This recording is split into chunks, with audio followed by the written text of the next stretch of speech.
പുഞ്ചിരി വട്ടം അതുപോലെ മുണ്ടക്കൈ ചൂരൽമല മേഖലകളിലൊക്കെ അതായത് തെരച്ചിൽ ഇന്നിപ്പോൾ ഞാൻ ചൂണ്ടിക്കാണിച്ച പോലെ 7ാം ദിവസമാണ് തെരച്ചിൽ.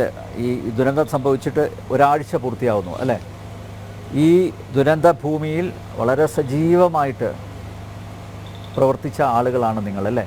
നിങ്ങൾ കണ്ട കാഴ്ചകൾ എന്താ പറയാനുള്ളത്?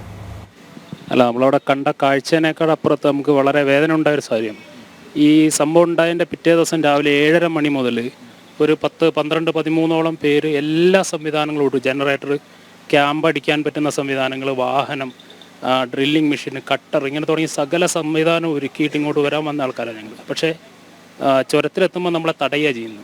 അധികൃതരെ തടഞ്ഞു നിർത്തിയിട്ട് പോകാൻ പറ്റില്ല എന്നാണ് പറയുന്നത്. നമ്മളെ സംബന്ധിച്ചിടത്തോളം ഒരു ദുരന്തം എങ്ങനെ ഉണ്ടായി എന്നുള്ളത് ഇവിടെ പറഞ്ഞു.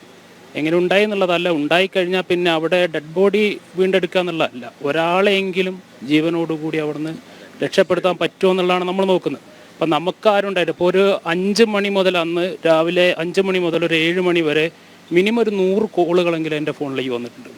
നമ്മളെ ആരും ഏൽപ്പിച്ചിട്ടൊന്നുമല്ല, പക്ഷേ നമ്മുടെ കൂടെ പിറന്ന ആളുകളാണ് ഇവിടെ ഉള്ളതെന്നുള്ള ഒരൊറ്റ ബോധ്യത്തിൻ്റെ പുറത്താണ് നമ്മൾ ഇങ്ങനെ ഒരു ടീമായിട്ട് വരുന്നത്. അപ്പോൾ ആ ടീമായിട്ട് വരുന്ന സമയത്ത് നമുക്ക് അവിടേക്ക് പോകാനുള്ള സംവിധാനം ഒരുക്കം മാത്രം ചെയ്താൽ മതി വരും.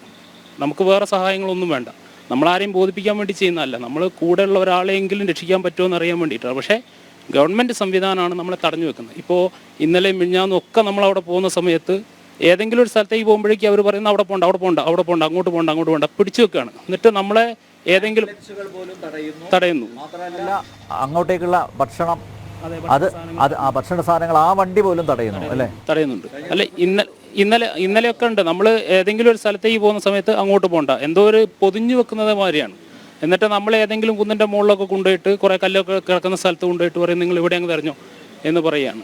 അപ്പോൾ നമുക്ക് എന്തെങ്കിലും ചെയ്യണം എന്ന് ആഗ്രഹിക്കുന്നവരെ പോലും ചെയ്യാൻ സാധിക്കാത്തൊരു സാഹചര്യം ഉണ്ട്. പിന്നെ അതേപോലെ തന്നെ എത്രയോ കുടുംബങ്ങൾ, വീട്ടുകാർ നമ്മളെടുത്ത് വന്നിട്ട് പറയുകയാണ് 4 പേരെ കാണാണ്ട്, 3 പേരെ കാണാണ്ട്, നിങ്ങളൊന്ന് സഹായിക്കുക, നിങ്ങളൊന്ന് വന്ന് തരയി എന്ന് പറഞ്ഞിട്ട്. പക്ഷേ നമുക്കിപ്പോൾ അവരുടെ കൂടെ ഒന്നും ചെയ്യാൻ പറ്റുന്നില്ല. ആ ഒരു സാഹചര്യമാണ് ഇപ്പോൾ അവിടെ ഉള്ളത്.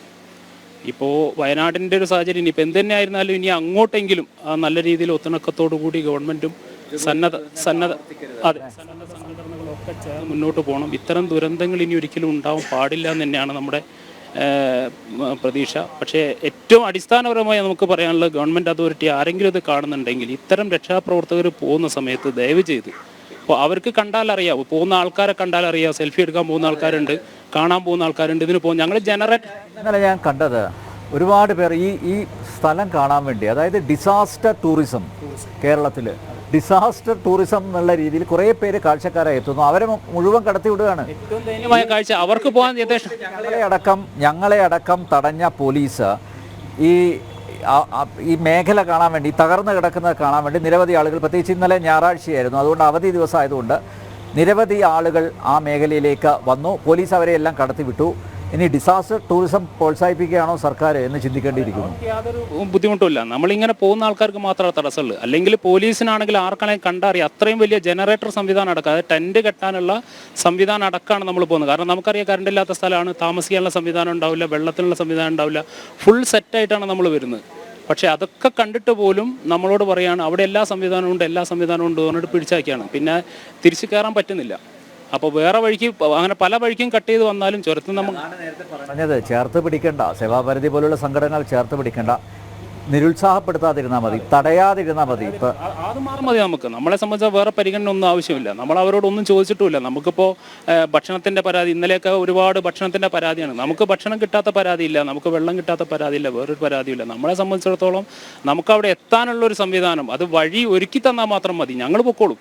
നമുക്ക് അവർ വേറെ ഒന്നും വേണ്ട. പക്ഷേ അതിനുള്ള സാഹചര്യം ഉണ്ടാക്കാതെ നമ്മളെ തടഞ്ഞു നിർത്തുന്നതിലാണ് നമുക്ക് വിഷമം. നമുക്ക് അങ്ങോട്ട് എത്താൻ പറ്റാത്തതിൻ്റെ ഉള്ള ഒരു വിഷമം മാത്രമേ ഉള്ളൂ.